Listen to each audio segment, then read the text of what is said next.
А сейчас у нас естествознание. Тема урока «Почему дует ветер?».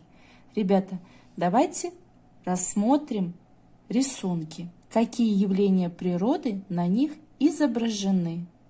Здесь у нас снегопад, здесь дождь, на этой картинке ветер, на этой роса.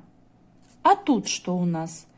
Тут радуга и молния, а тут туман.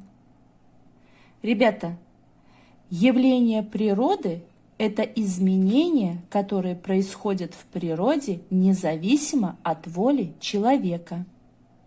Теперь разберем вот это задание. Ребята, давайте скажем, как ветер помогает людям. Ветер переносит семена деревьев и цветов.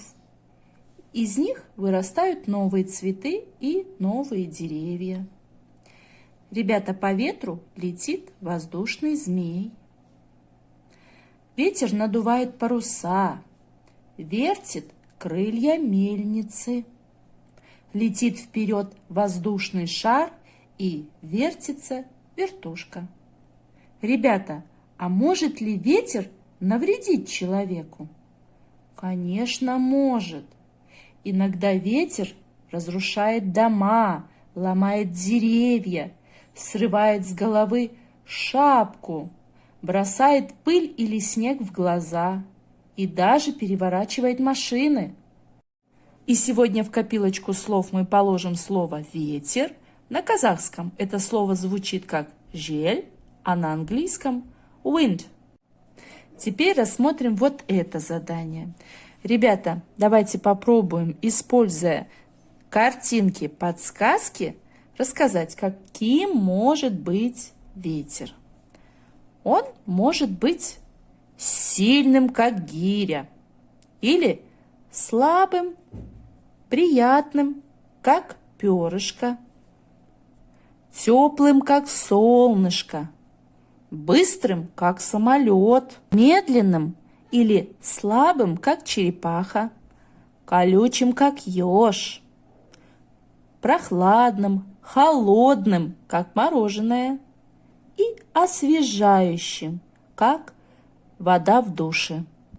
Ребята, и вот здесь вам надо нарисовать, как может идти дождь в безветренную погоду.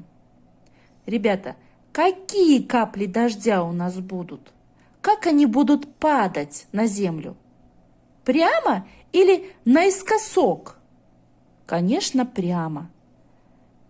А если бы дул ветер, то наискосок. Ребята, нарисуйте капли дождя, которые падают прямо на землю. Ребята, запомните, в какую сторону спиной ложатся животные, стой и жди ветра. И, пожалуйста, раскрасьте наши облака.